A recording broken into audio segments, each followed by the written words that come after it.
Microsoft, Vapi, JobRight. I don't know how many companies you have worked with. Microsoft finished the hiring season for summer internship, usually in August, September. You applied in December, you got the offer in February. What happened? How did you get it? One tip I could give you guys, if you see an internship and it's past the deadline, and even if the application is open, then just push your application in. We don't know what's going to happen. Sometimes you need to let luck do its thing rather than let your body stop you from doing all these things. And I found out the name of the founder, and then I sent him a mail which said, hey, did the CEO respond? That's how I got the job, right? At this point, you didn't even know that the position exists. This is the true example of where position does not exist, role does not exist. You are taking shot at emailing, possibly creating a role, because now they have $30-40 million in the bank. It's not going to be hard for them to spend maybe $100,000. So emails like, hey, I would love to get on 15 minutes call with you to understand about the roles and responsibilities to a hiring manager don't work. The main juice is in presentation. So it's not even here that I've felt something which is pretty juicy. When I talk about it, that's where each and everything, do they get to see the clarity of my thought, what I'm trying to say. How did Vapi happen? Before we dive into all the strategies and stories that we're going to discuss in this podcast, let me ask you this. Do you have a clear job hunting strategy to get an internship or a full-time job? Most people don't, and it's costing them opportunities. I've helped over 1,100 students with their strategies through my ultimate job hunting course. And trust me, I'm not even kidding. I could see so many recruiters viewing my profile. And it's been the best investment I've ever made. The content is incredibly practical, filled with tips and strategies that make you stand out to recruiters. It was one of the best courses that I have done till date. This course covers everything that you need to stand out. You will get ultimate resume course, you will get ultimate LinkedIn course, networking strategy, access to 1,100 plus job seekers for support, and personal support from me through WhatsApp group. I will walk you through every single step that you need with real examples and the tools that will give you an edge. I don't want you to miss any other opportunity to land your next job or an internship. So check the link in the description. And now I will let you enjoy the podcast. Abhishek, thank you so much for doing this. Microsoft, Vapi, JobRight. I don't know how many companies you have worked with, but I am excited to share your journey, and some of it through cold email, some of it through events, and I was noting down in my notebook. And I was like, oh my gosh, we should just film this. So yeah, I'm excited. But before we get started, let's do a quick intro. Who are you, and when did you come to United States? What did you do, and what do you do right now? Yeah, so my name is Abhishek, Abhishek Sharma, and I've been in USA since 2022. That's when I came here for my master's. I did my master's in marketing from Purdue, and since then I've been working in a couple of roles. And right now I'm a technical product marketing manager at Vapi AI. Nice. What does Vapi do? So Vapi is a voice API company. So if you are interested in voice AI, and if you're building any application on voice AI, Vapi is the go-to infra platform that you need, the layer platform on which you build your voice AI company. So we make it easy for you to build, deploy, and test voice AI applications. So 11 Labs, do they use Vapi? No, 11 Labs is kind of becoming a competitor right now. But then the focus of 11 Labs has traditionally been in creator space.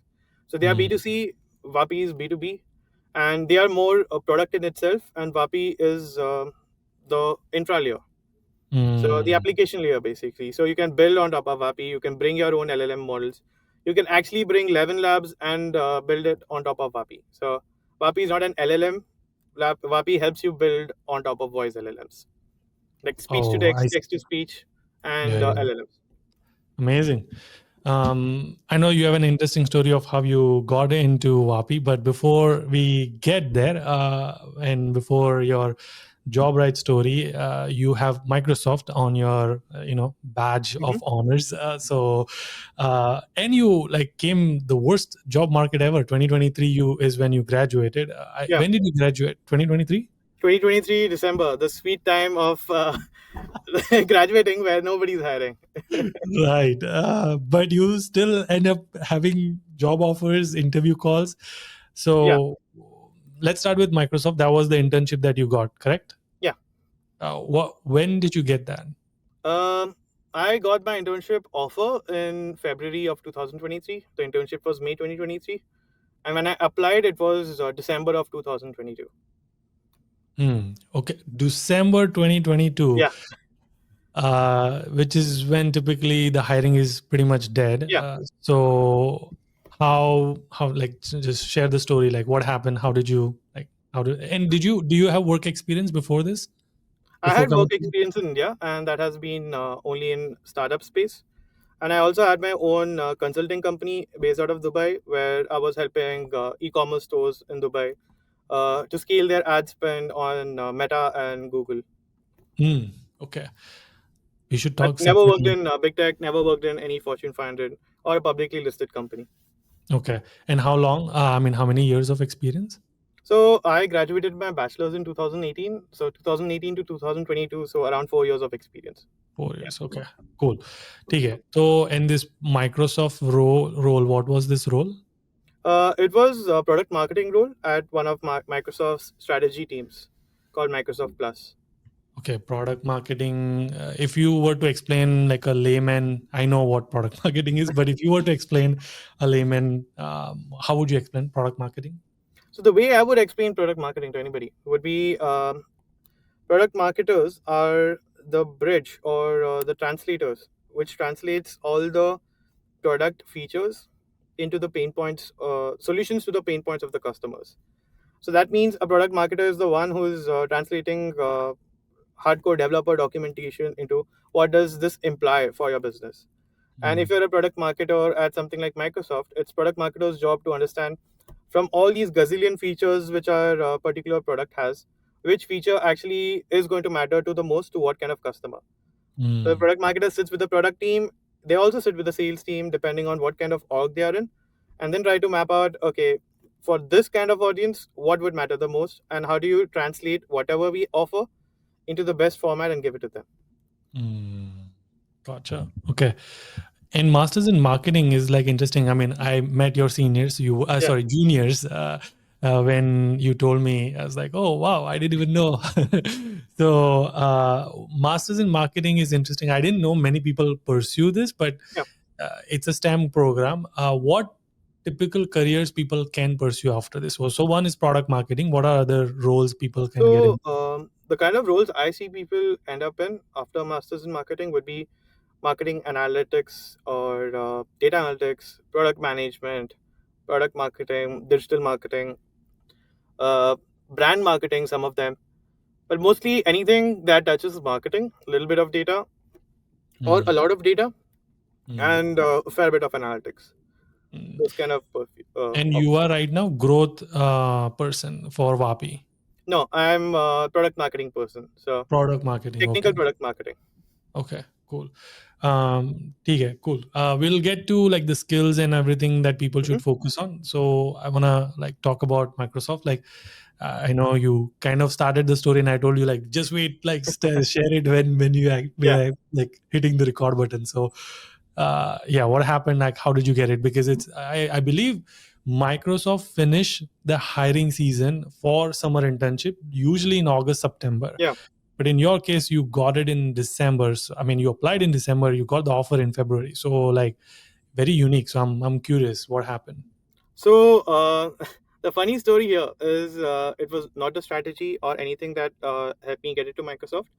It was just me driving by Microsoft office. So what happened was I was driving by Microsoft office here in San Francisco, and I was applying to internship actively back then, and I already had one offer from Roche. But then my mind was like, okay, I want more offers. Let me choose for once. I don't want to just stick with whatever I got.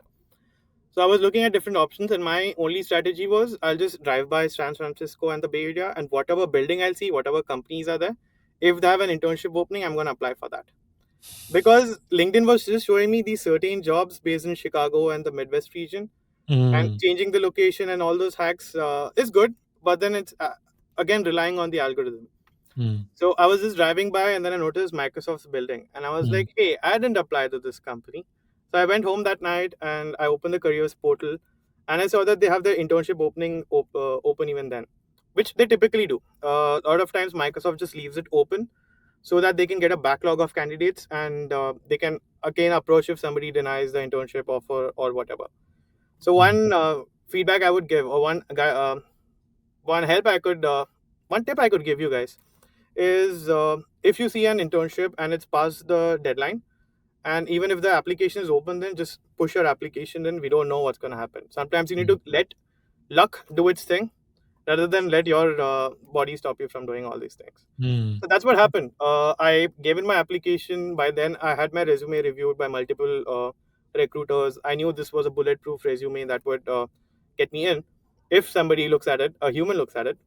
And that's what happened. A human looked at it. And I got my first interview call in the month of Jan. That's like literally 30 days or 20 days of me applying for it, including the holidays. And the first time I got the email, I thought this was spam. I was like, okay, somebody's screwing with me. This is not Microsoft. This is just some random scammer trying to scam me of my money. Then I asked on Reddit if this is a genuine email ID, and the response I got from other people was, yes, this is genuine. This is what they got as well. And I was like, oh shit, They this didn't is, ask you, "Bhai, mere ko bhi de de email." yeah. That's one Yeah. more thing. You think getting email IDs of recruiters or one person in a big company like Microsoft might help you out, but after sending mails to a fair bit of all companies out there, I think this doesn't work a lot. Like most of the times, your email don't even end up in the inbox of the person you want to reach out to because of all these spam filters and company internal filters, which companies set up to save their employees, not from people like us who are seeking jobs, but then from actual scammers who are out there. Mm. Mm. Mm. Hey, before we move on to the next part of the video, I want to quickly talk about our newsletter community, which you can be part of absolutely free. We are now going strong and we have more than 40,000 people in our newsletter community. So imagine 40,000 people are receiving my newsletter every single week, twice a week, where I break down all of the stories that we did and make it a valuable resource for you.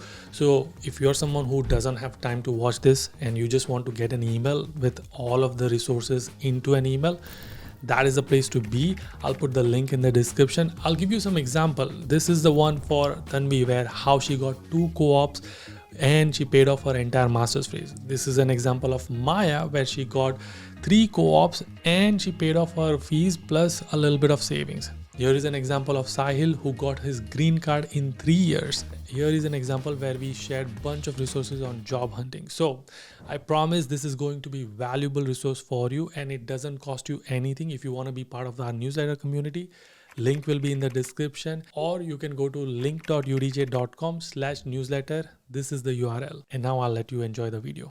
You got the interview call, you validated ki haan, it's not a scam. And then you like schedule the interview. Is that it? Is that it? Yeah, that's it. And I think the main part here, once again, when it comes to preparation for an interview, especially for a role like Microsoft, is the kind of people you will be interviewing are not exactly the folks who you will be working with, especially for an internship and stuff. So they have very little skin in the game, or very little incentive to probe into you further, and they have a certain set of notions which they have in the mind, which they want to check box out of. Yeah. So I would say the way you should be preparing for any big stakes interview like Microsoft, Adobe, or whatever is your dream role is, right now it's easy. You could use ChatGPT, deep research and all, but beyond the deep research, which typically just gives you summary or a smash of all these kind of summaries, is do your own research. What I used to do is I used to listen to all podcasts which were featuring Microsoft, like the founding story, the one what happened after Satya came into like he became the CEO, what changes did he do, and then I would also look at, I remember I am subscribed to a lot of Substacks, and then there was this one Substack which was for investors. So I trade a lot, and then I also invest in stock markets. So I was subscribed to that Substack just for the technical information and analytical information. So I remember searching there for Microsoft, and that Substack is not in English. It's a French Substack. So I used to translate into it, like the Google Translate it, and then read it. So that's where I read a lot about what Microsoft was doing and some certain investments that they were doing, some specific niche investments. And I remember whenever you're getting on call with these kind of people, that like Microsoft has a loop interview of 3 interviews back to back, each 45 minutes each, with only 10 minutes break in between. So my goal here was to get attention and get attention in a positive way. That doesn't mean I'll do some clownery or some random shit, but get attention with what you're trying to say. Yeah. So based on who I was talking to, like first I spoke to somebody who was in operations team, then I spoke with somebody in content team, and then lastly I spoke with somebody in analytics team. I would throw in one tidbit of information through my research that they would find interesting. Like somebody in operations is interviewing me, I would throw in that okay, Microsoft actually invested 25 million in an AI operations startup, and that would perk up this other person. That tell me more. What's happening here? So what happens there is it creates when they think about the interview and the way they think about you, you stand out from the crowd because you have taught them something. You have said something that they have not heard typically before in all these interviews. And when they look back and when they think back about all the candidates they reviewed in the day, this is how you stand out because you have done something which has taught them something new, which they wouldn't have in the boring 9 to 5 job, taking care of the kids and all. Yeah. And how would you bring up this conversation? Like, yes, one part is doing the research and like, becoming super unique. But then the second part is the art of like bringing up subtly so that it doesn't feel like, slapstick type of thing. Like, I'm just going to stick all this thing that I know. Best way to do it is, the lowest bar of doing it or the lowest hanging fruit for doing it is when they ask you why this company, why Microsoft. Like that's one of the cliched questions everybody asks. And when you respond to it, what you could do is based on who is asking you this question, what their background looks like, try to plug in some information that you have already absorbed in your brain into the conversation. So if somebody's saying why do you care about Microsoft, and then you'll be like, okay, Microsoft is not like, if I'm talking to an operations manager, I'll be like, Microsoft is not going crazy with just AI coding and AI related stuff, but it's also investing in stuff that matters a lot. Like it recently funded an AI operations solutions platform. And that's a 25 million investment, and the company is growing pretty fast. And so that's a tidbit of information that was tailored just for you as an operations manager. Or sometimes they might ask you, or you might throw something which is totally outside their spectrum, their circle of day to day. So you could say how Microsoft is investing in these robots, which is going to perform surgery for you, right? And then all of a sudden, these guys, they didn't even know that Microsoft would invest in a robot startup which does surgery. So that's again that amazes the other person. Very interesting. Okay.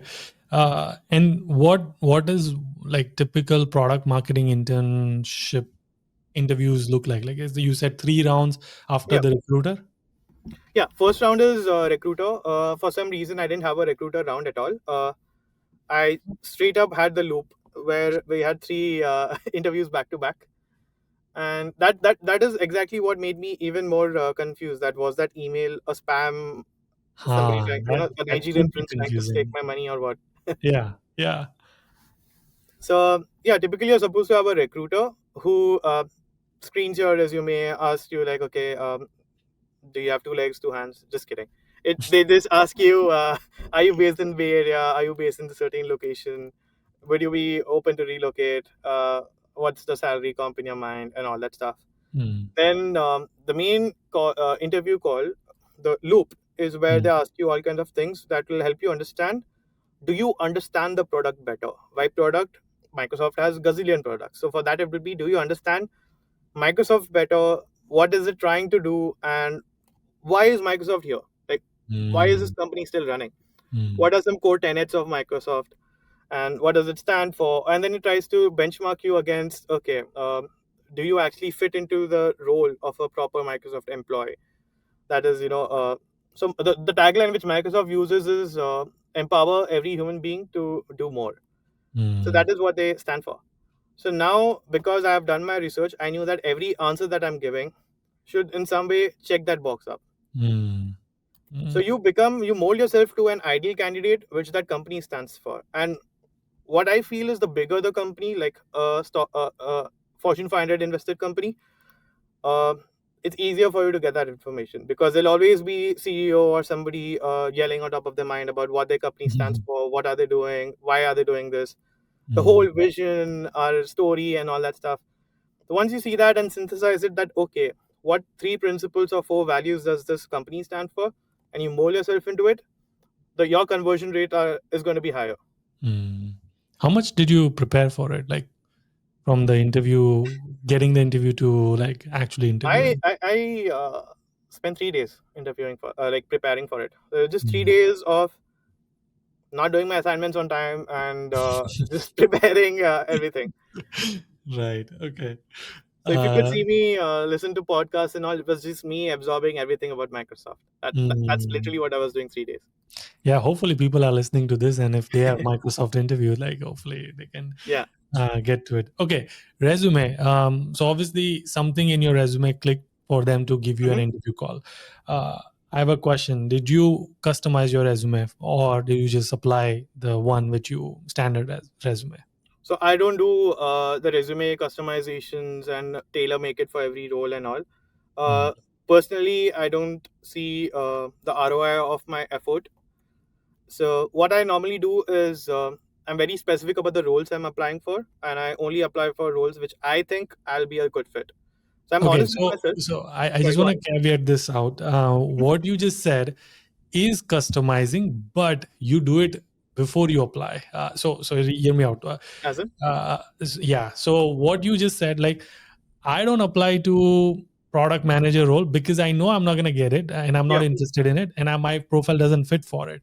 Hmm. Versus what people do is, I am so desperate, I need any job. I want to Hmm. apply to product manager. Let me tailor my resume to product Yeah. manager. So that is where customization could potentially help. But what you are doing is you're just filtering out anyway. You have customized your resume to the role that you think that you will be qualified. Yeah. That's why you don't have to customize it. That, Does that that that make sounds about right. So the way I look at it is, imagine you're a square peg, and a square peg goes only into a square hole, but a square peg mm, wouldn't go into a circle hole.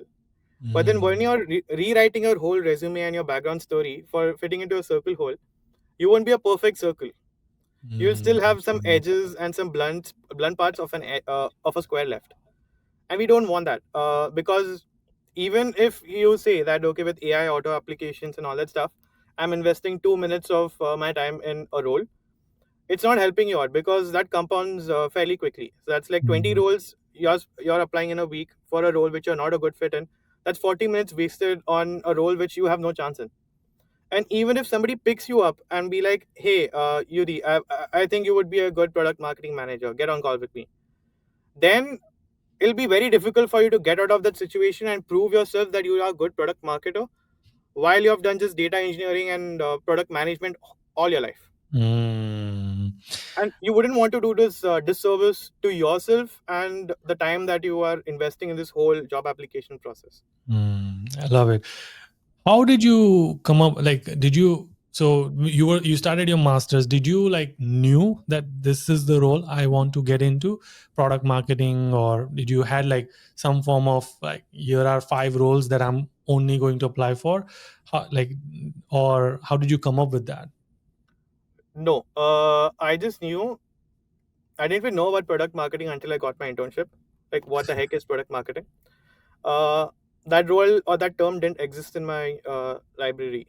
Mm, So, like, I had worked in a role which kind of fell in product marketing territory, but I never thought that that would legit be called product marketing.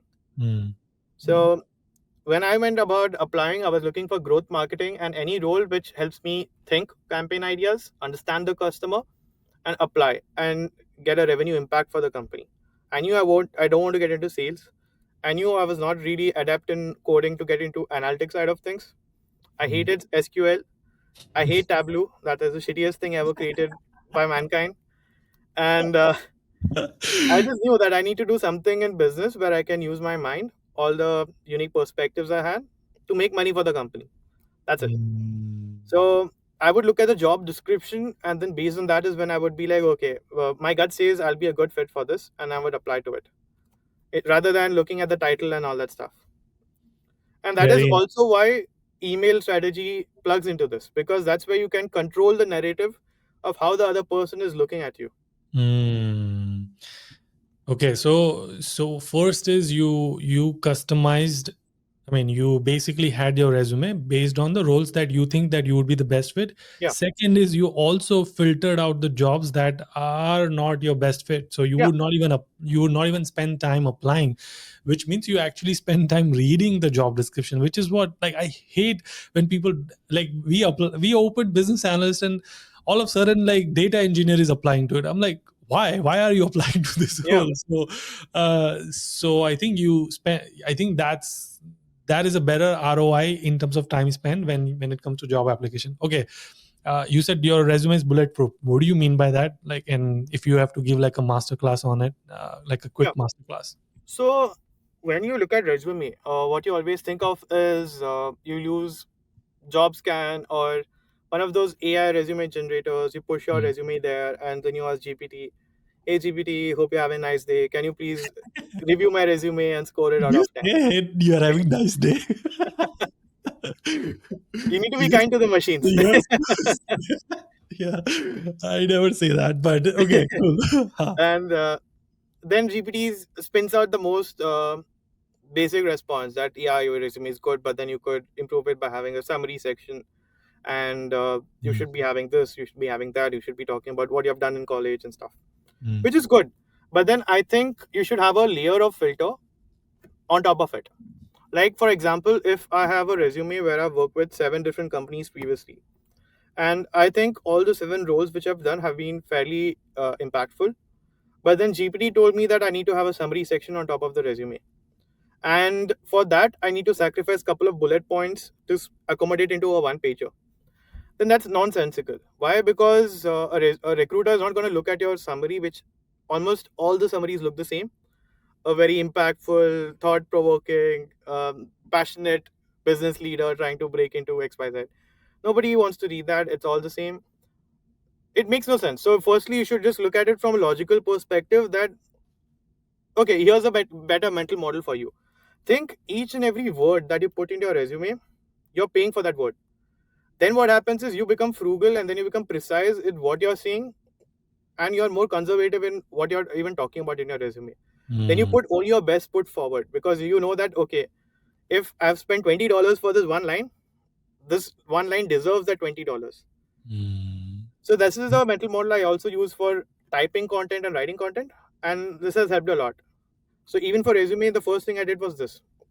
First thing I removed was my summary section. I was like, that's useless.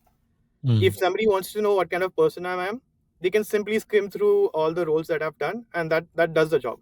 mm. I mean, even AI can do it better, and humans, they are good in skimming things.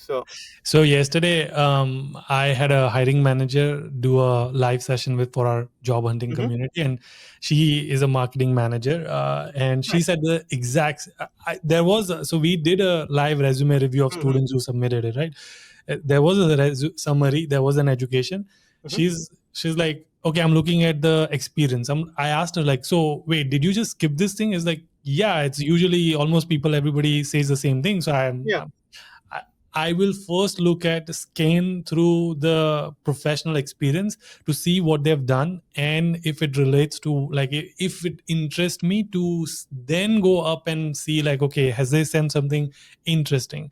Yeah. But if they're saying the same thing, then they just wasted my attention. So yeah, I mean, it kind of validates what you're saying. So Yeah. keep going. Yeah. And second thing, which you should look at in terms of rearranging your resume to understand what comes first, what comes second.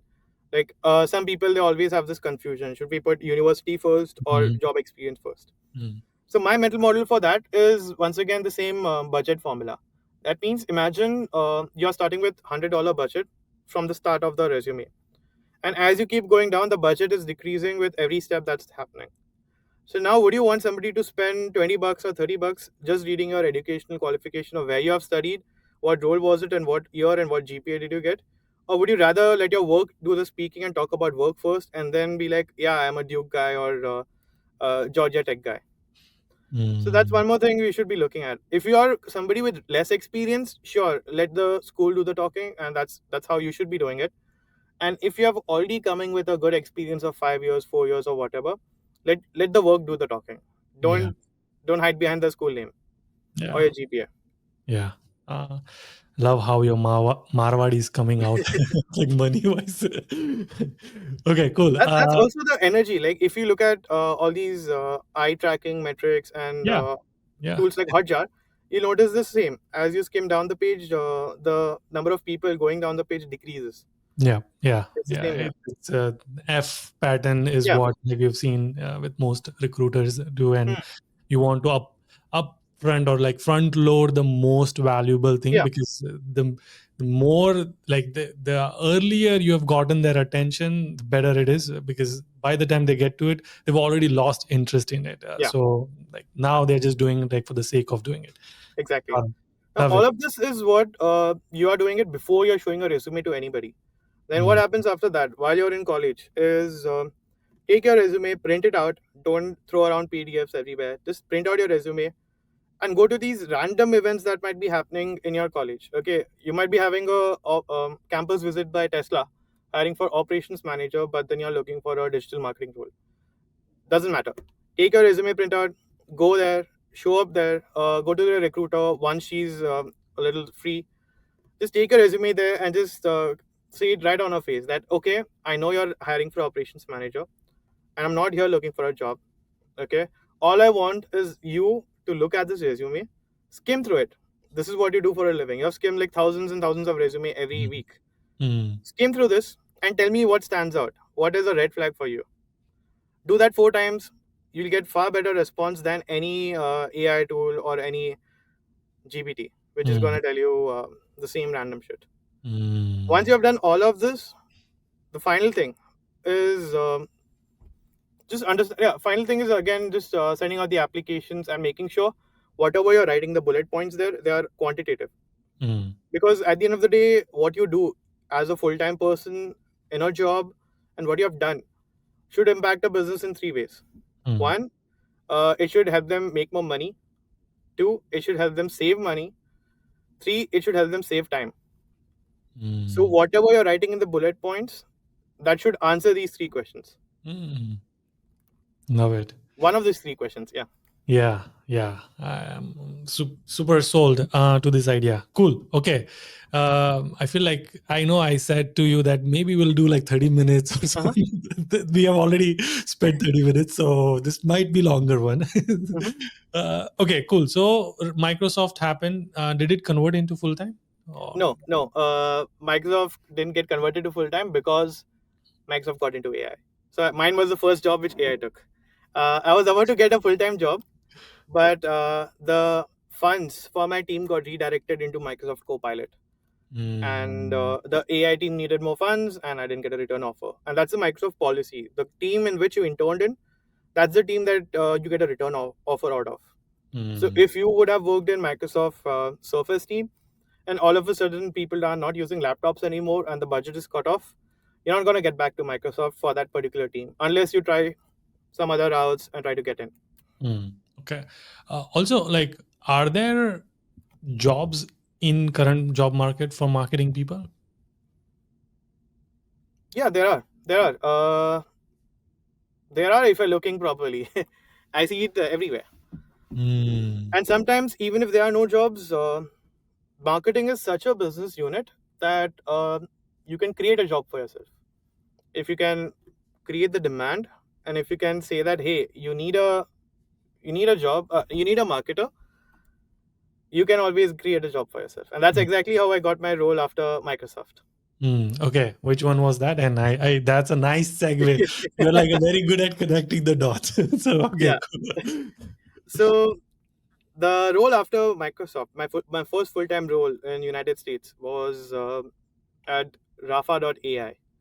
What Rafa does is it's a crypto company. Sorry, it's a AI investment research company, which also has a counterpart which is in crypto, which is making it easy for people to receive and send money in cryptocurrencies. So I just noticed that they raised a Series A of around $40 million. Just And notice मतलब ऐसे बैठ के थोड़ी like how do you notice this thing? so you just need to make sure that, okay, if you want to stand out in the job market or if you want to progress in your career, you should make sure the information diet that you consume is attuned to to make sure that you're achieving it. So what I mean by that is, if your Twitter is just uh, Madhuri Dixit, Amira Dastoor, Nargis Fakri, and just random superstars who don't even know you exist, and your Instagram is just that, and the only thing that you're subscribed to is Netflix subscriptions and all, then it's very difficult for you to get the signal from the noise. But then if you're very mindful about the kind of content you're consuming, like you're subscribed to all the top substacks which are of people who are in tech, if you want to get into tech, same with bio or whatever field you want to get into, then what happens is, you know, the pulse of the market. And when you're reading through these newsletters and all, you know who raised what funding, and where is the money flowing. And wherever the money is flowing, you can always wash your sins and get into the job there. And that's what we need here. So I noticed a newsletter that there's this company called Rafa that raised 30 million, 30, 40. I don't remember the number. Somewhere between 30 to 40-ish range. And the first thing whenever I look at any company raise a round of funding, is first go to the job portal and see if they have any lot of job openings open. Yeah. Because companies raise funding for two reasons. One, if their costs are pretty high, or two, if they want to increase the workforce. Correct. Yeah. And most of the times, like 70% of the times, they have a big hiring push right after they raise a round of funding. But this company didn't have that. But they were just hiring for two Ruby on Rails engineer. And then I noticed that, okay, let's see what is the current marketing like who is handling the marketing. And I noticed nobody was handling the marketing. So then what I did is, okay, who is the founder here? And I found out the name of the founder. And there are multiple tools which you can use, like hunter.io, snove.io, which helps you find email ID of anybody and verify it just based on the first name, last name, and company URL.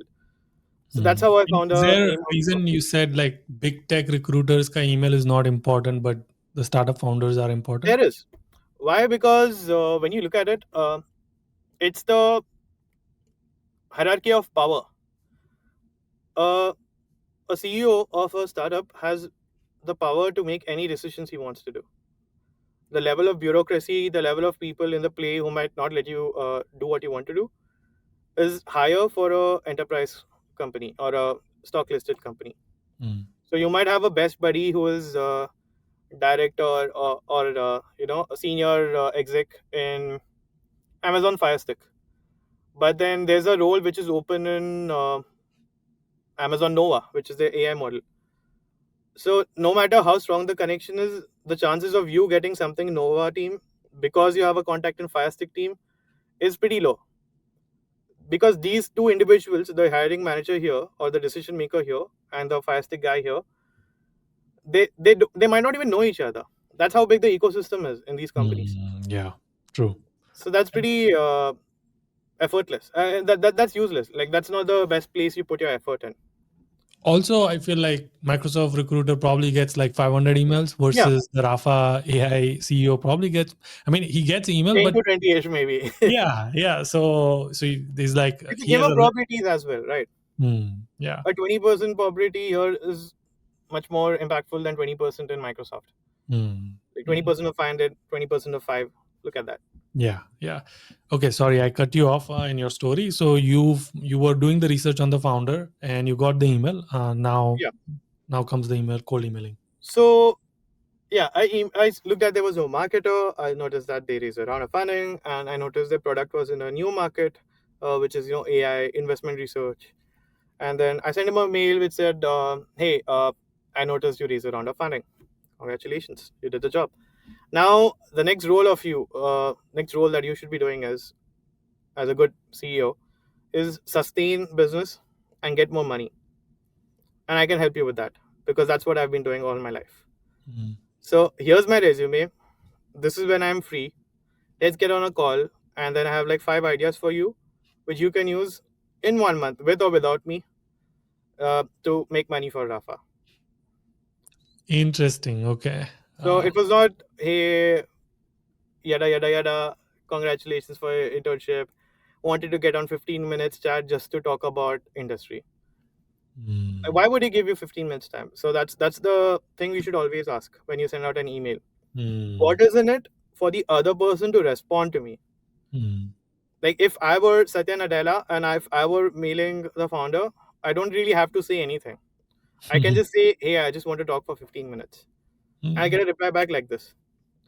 But then if I'm a nobody, if I'm a student with no pedigree to show off, then why would anybody reply to me? Power is everything, right? Just the way we learned in House of Cards. This is exactly it. For people who don't know, House of Cards, are you talking about the shows, right? Oh yeah. Yeah, so good. Oh my gosh, people should watch it. Okay, so in at this point, you didn't even know that the position exists. This is the true example of where position does not exist, role does not exist. You are taking shot at like emailing and possibly creating a role, because now they have 30-40 million dollars in the bank, so it's not going to be hard for them to spend maybe $100,000. Yeah.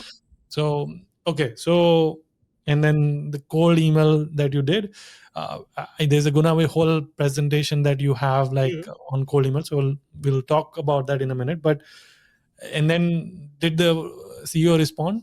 Yeah. That's how I got the job, right? We responded. We got on call. It was a good call. It was a pretty short call, and that's one more thing, right? Sending email is one part, but then getting the response and then getting on the Closing it. call and Yeah. closing it. That's the main money maker here. I mean, literally, that's the money maker. That's how you get your salaries, right? So we got on call, and then by then I had my own due diligence done. I had my own research. I had my own ideas put into the paper. I had this short presentation of sorts of what I would be doing. And when I say short, I mean strictly less than 6 slides. 10 slides is not short. 20 slides is not short. 50 is definitely not short. So even the way you should be emailing or creating these slides, it should be that it's less about me, more about what I bring to the table, what your problems are, and what I can solve. Of course, you should start your slide by just talking about you and just one main pedigree bringer for you. And why the heck does your opinion matter? And that could be anything. That okay, I've worked in these companies in the past 7 years, or I've just worked in enterprise sales for 7 years, or it could be something like I've been reading AI research papers since I was 17. Look at my LinkedIn. I've been writing about AI research papers and what my opinion is on every paper since 2021, before GPT-3 came out. That. So you should have this one main pedigree thing there in your slide number 2. Slide number 1 is of course hi, hello, love you, and number 2 is just this. Number 3 is where you get into the crux of the matter. Why the heck are you on a call? Right? They have a problem. You have a solution. First, talk about the problem, then talk about the solution. Lastly is the cold closing. That's like, hey, you see where you're lagging. You see where I can do a good job. Let's talk. I'm the guy who can solve it for you. Nice. Yeah. And in your case, did he? It's like okay, we'll send you Then an we had offer. another round where I had 2 more conversations with 2 other people. One was the CTO, one was the chief product officer. Each asked me certain questions about the field, the industry, and just understanding what kind of person I'll be. So one thing I've noticed after interviewing a lot of companies so far is at the end of the day, in interview, what matters is just 2 things. One, a recruiter is looking at a person who'll fuck up the least, and 2, they look at somebody who can do more. Do more, fuck the least, or screw up the least. These are the 2 things that you should be presenting yourself as. And this do more and mess up the least, it can be an X and Y quadrant, and based on what company you're applying for, it changes. So for something like a Fortune 500 company where they have processes in place and everything in place, mess up the least meter is the highest. Do more is the lowest, because anyways your what you're given, the chances of you doing big things is less. You'll be one tiny cog, one speck of dust in this whole galaxy. And for a startup, what matters the most is do more, because they don't have any processes in the place. They're okay with you messing things up. So what they want is this person, he should have a high agency, and then if we were to bet our money on this horse is going to win. So the whole pitch and the whole thing that you present yourself in an interview with a startup is very different from an enterprise. In a Yeah. startup, the only thing you should be talking about is what kind of baller person you are, how highly agentic you are, how you can commit to things and actually deliver, even though you have no idea of how to deliver it. For startup, it's all going to be about how you interact with your peers, what kind of person are you, and all the corporate things, the HRified things. Yeah, processes and Yeah. systems and all of it. Yeah. Sweet. So this is your first full-time role after you graduated, Yeah. 2023 December. 2023 December. Okay. And then obviously you had another cold email Yeah. for your another job. So what was that? And then we can share the masterclass on cold emailing. Yeah. So after what happened is Rafa, it was a very new business or a very new concept. And what happens in any startup with a new concept is it's very difficult to validate the product market fit first, and then validate if there's scale or growth here. So a lot of startups die if they don't validate the product market fit, and that's exactly what happened here as well. So sometimes you might have the best, but you might have the best propulsion engine in the world, but then your users, they are attuned to just driving a daily commuter car. So then there's a mismatch between what the audience wants and what you're offering. That's product market fit at the end of the day. Understanding, are you selling a car? Are you selling a propulsion engine to the people who buy a car? And then your product should be in a way that, okay, if I'm selling a propulsion engine, let me redirect my strategy, rechannel it, and sell it to the people who want to buy propulsion engines. And that's what happened at Rafa as well. We pivoted and we started focusing on making RIAs, that is registered investment advisors, to use AI to invest better rather than making everyday investors to invest better. So yeah, because of that, there was a little speed bump in my career journey. I was laid off, and the whole team, they refocused on getting the engineering from ground up to build a new product for RIAs. So that left me with very little time to search for a new role, and that's when I reached out to JobRight. And I was already using JobRight for my application. So the way I use it is I always get a stream of specific jobs that I'm looking at, that is product marketing or growth marketing only. I don't look at digital marketing analyst. That's an excluded filter. I don't look at all these other kind of roles. I've excluded those. I'm not looking at director role. I know I'm in touch with reality, so I'm looking at all of that. So I would use JobRight for it, and I had the beta access to their. I don't remember what the feature was. One of the features, they launched it in beta, and then they gave me access to it just by luck. And they had a feedback form also to it, which said, fill this feedback form about how this new feature is doing and all. Oh, it was autofill. It was AI autofill. And what I did is I filled in the form, of course, and I was like, hey, I understand the pain of somebody who's looking for a job in the job market, because I am looking for a job in the job market. So I just reached out to the founder saying that, hey, I already shared the feedback of all the things I've found that can be improved in AI autofill. And I just wanted to flag it to you as well, because I'm not sure if you'll actually look at the form. And then at the end of it, I also added like 3-4 ideas of how I would actually ship this and sell it in the market and all that stuff. That got me a response back, and we got on call. And then once again, the same framework I just taught you about. Yeah. And that Sweet. helped me get the role. I didn't get the role, if I have to be honest with you. There was somebody else who had a better experience than me. She had like 3 years, 4 years more experience, more credibility in her belt to be fit for the role. It was a growth marketing lead role, like literally head of growth.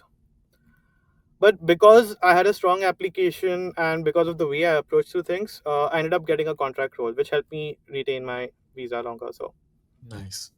Okay. So you got this, and then now Vapi happened. Yeah. And Vapi is like a very interesting story. So before we get that, let's do like, I know you had this super cool presentation that you had also sent it to others. And I love the framework of cold email that you've used and you're willing to share. So maybe we can take a look at that and go Yeah. from there. Now, this is a example where I've tried removing sensitive information, where I Mm, reached out to a AI video company, and this is a cold email. I sent it to them, and I got a job offer from them as well when I was searching mm, for a job. So mm, basically, when you send out an email, what you're supposed to do is be very specific about you understanding what they want, mm, you understanding the market, and you being a good fit for it. And the cornerstone for all of this is grabbing their attention. So the first line is always the place where you grab the most attention. So mm, here I reached out to the hiring manager. It was basically a CEO, where I said, "Your latest product launch is a sleeper hit." Like, what does it mean? And then you just say, "While the competitors were focusing on flashy features, they were doing this. You cared more about something. That is this." Right? mm, If you look at the message, every line, the goal of every line is to make sure that the reader reads the next line. mm, So that's the goal. So here, if you're reading this line, you'll be like, okay, what the heck is it? Give me the juice. Give me the juice. What is it? mm, Like predictable ROS. And then this is where you bring in the credibility. That why are you the best person for the other person to get on talk to, to get on call mm, with? What is it that you bring to the table, or why? What is it? What insights do you have that will help him make money tomorrow? So here for me, that was like, okay, I analyze, the ad campaign that your competitors are running, and then I noticed there are two things that they are you're leaving on the table. mm. Okay, and then like okay, and then that's where you put in your pitch into it. That okay, this Yeah. is how I can help you, Yeah. and then So you you're bring like, the here's the credibility. problem, and I noticed, and now here's how I can solve this. Yeah, it's PAS framework, right? Mm, Problem, agitate, solution. Given them the problem, agitate. How bad is it?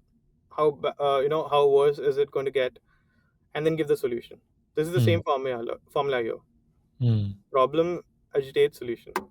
So mm, then this is where you close in by saying that what would they get exactly if they get on call. So this is where I was just chilling myself, just mm, telling what I've done so far, mm, and then this is where you tell what do they get if they bring you on board and get on call with you. And this is mm, where I asked answered a objection which they might have. Why me mm, over the others? And then finally you just give a clear call to action. What did I say here? I said it's Thursday 3 p.m. 30, and I specifically told them what did I give them. What do they get out of getting on call with me? A 30, 60, 90-day plan. mm. Nice. So And this is even one. the last line is interesting. Like your platform helped me drive installs, blah blah blah. Yeah, this is a little bit of personalization if you have used the platform. Like I've used this platform before, so this is something which I had to throw into the email. Mm, While you might think that this email is long and sometimes the recommendation out there is like, hey, the email should be 3-liner, 4-liner.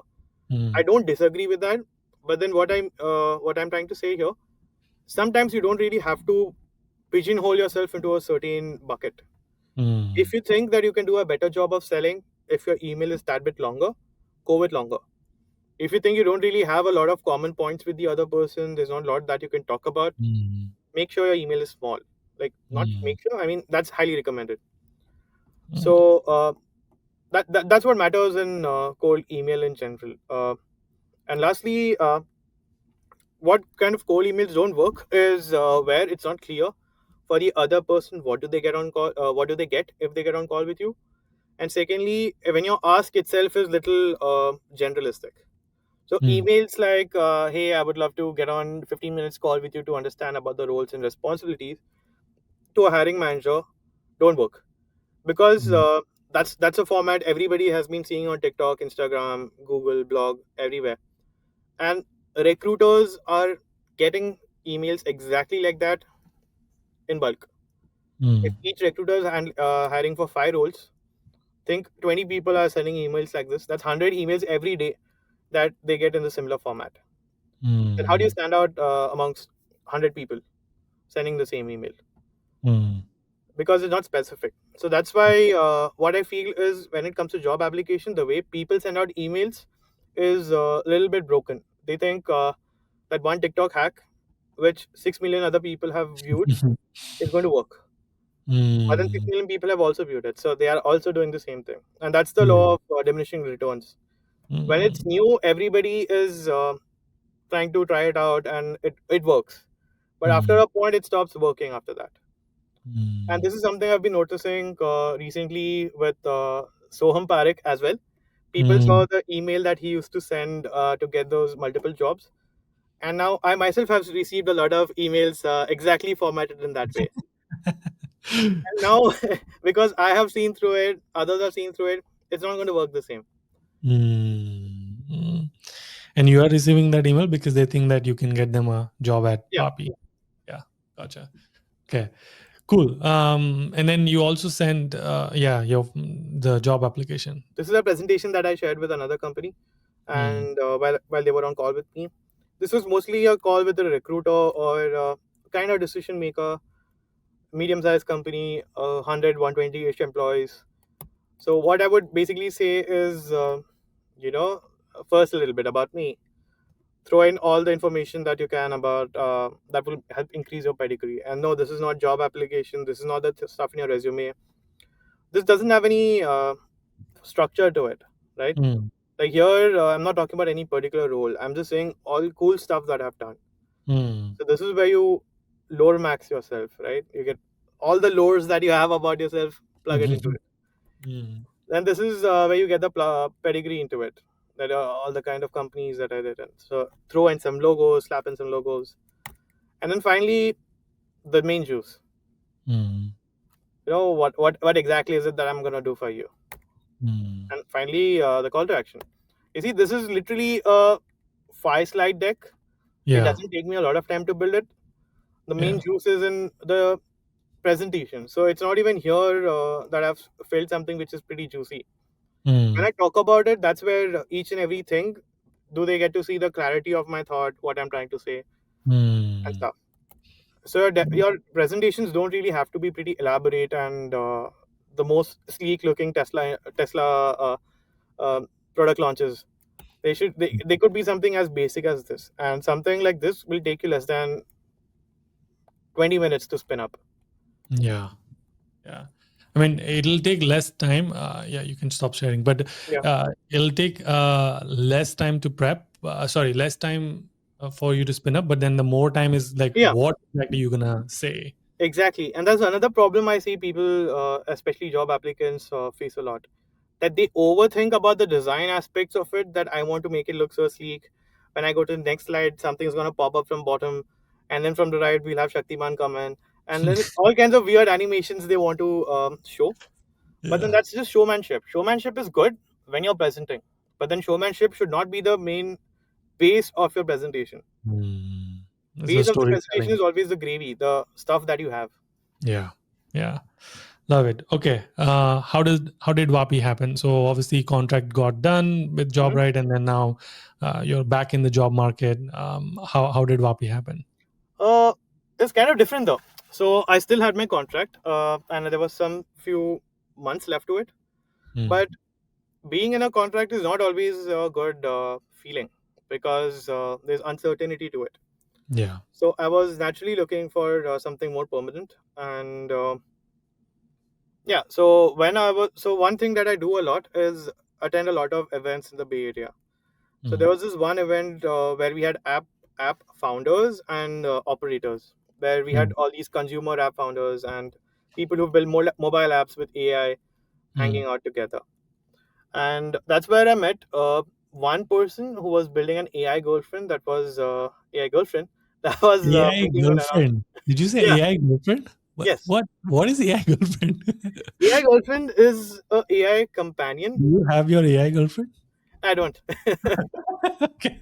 All right. Sorry. Okay, keep going. What is AI girlfriend? AI girlfriend is an AI companion with typically voice mode and a text mode, who you can talk to every day, and then they respond like a real human back.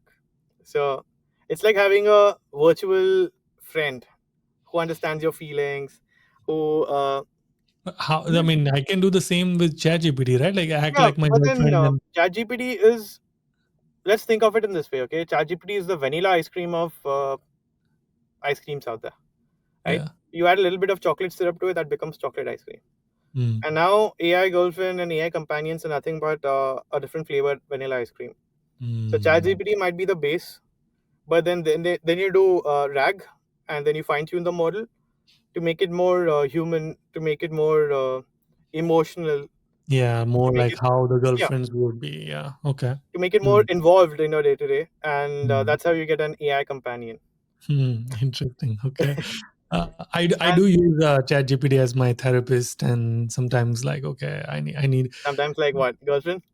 no. Sometimes like therapist, like a CEO coach, or like Uh-huh. okay, I need to send this email. Like, what's the approach I should do, and like I'll just talk. So I use more voice than text. It's weird, but Hmm. and I use Whisper as well. So do you guys work with? Do you know Whisper? Yeah, I know Whisper. I use Whisper. I love Yeah. Whisper. Same. Yeah, it's a amazing tool. So I think I'm more voice AI powered. So anyway, so okay, so you were in this event, Yeah. and how do So you there find was this event? somebody who was building an AI girlfriend, and Mm. he's been like 9 months into building it, and they were making 600K ARR. And Oh, okay. I asked them, so whenever I go to these events, one thing that I ask a lot is, what is the tech stack behind it? Why did you build it? And what are some tools that you are building to make it, to build on top of it? Mm. And one tool that came a lot in the party, I think another person was also mentioning it, is Vapi. And I was like, what is this Vapi? It sounds like one of the cities in Gujarat. What is Vapi? And then I went home. I always do this. I go to events, I grab company names. I've been doing this for a while. I go home and then I look up what these companies are doing. And if there's any interesting company, I just send them a mail Mm. for a job. And that's what happened. I saw that there's Vapi in the list, in my list of companies I should be looking at. And then I noticed that, okay, they have a job opening. And for the first time, I thought, let's just send my application in now. I was feeling a little bit lazy.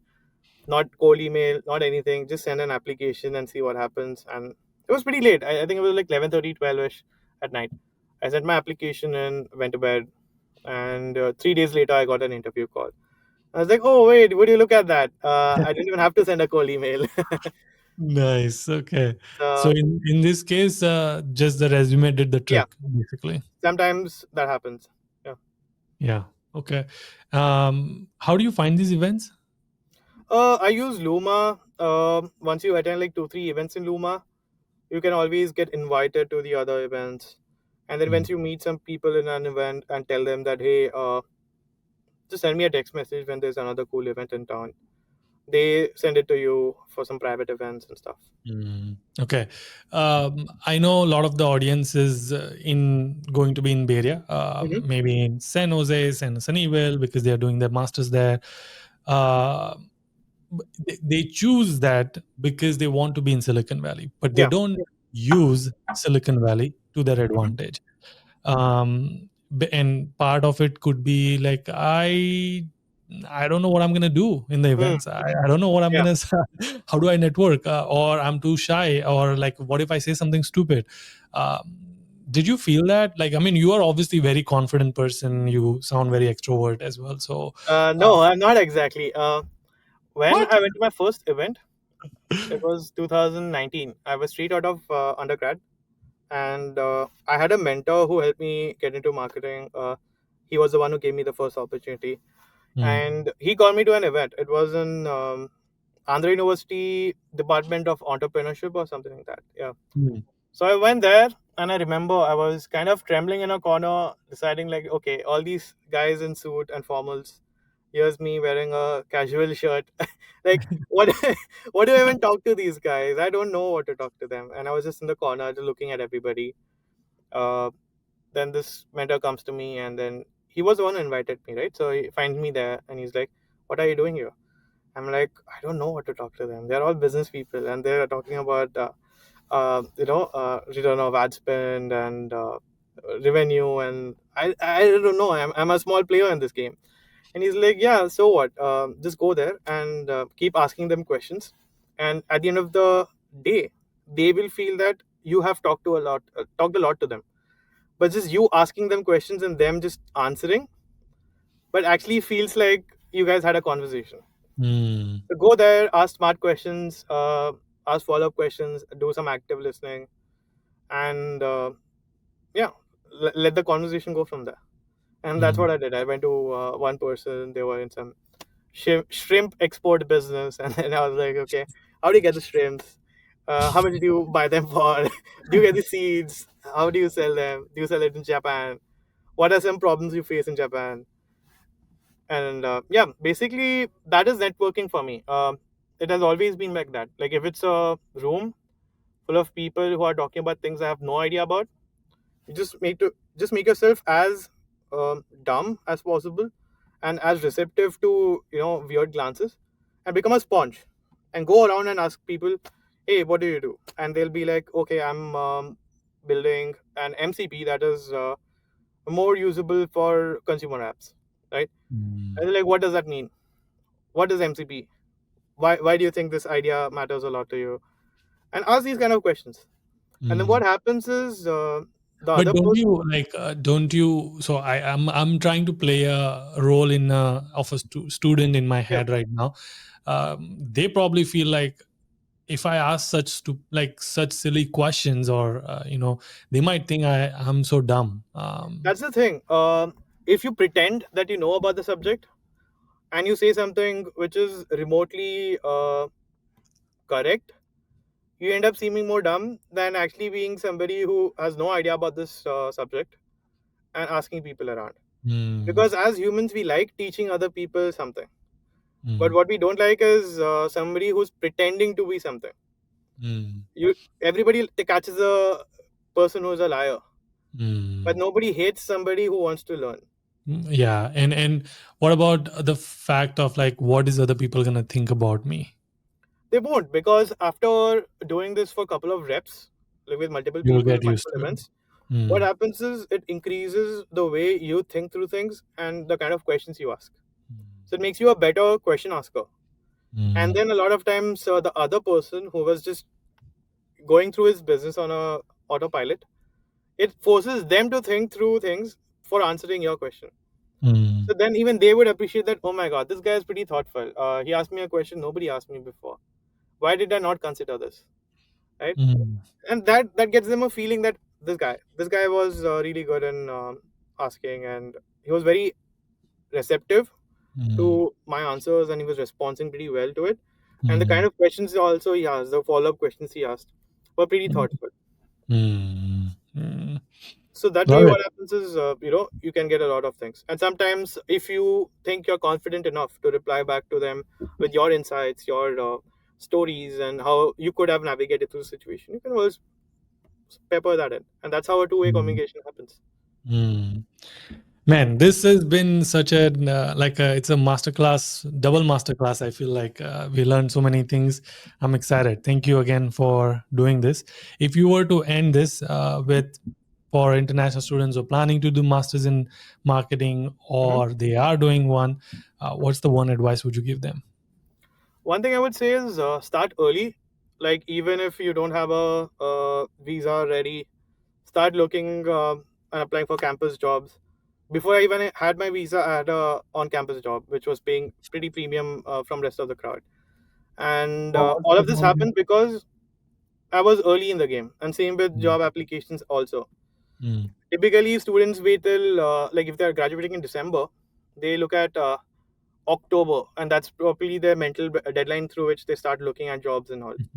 Which is Mm. bad because by the mid or the end of November is when everybody goes away for vacation all the way till January. So Correct. you're wasting a lot of time. And it's Yeah. not even that by delaying it till October, you have bought your time and you're doing something pretty awesome. The only thing you're doing is just refining your resume gazillion times, which should be done by July at least, July or August. Mm. Mm. And right after that is when you start sending out these emails. Your first 2, 3 emails would be pretty crappy. They would sound the Mm. most GPT generated stuff in the world. But then once you get once you understand the game, then it becomes a second nature for you. Mm. So, and the only way you can do this is by going early. Rather be early or super early than being late or on time. Yeah. Man, okay, awesome.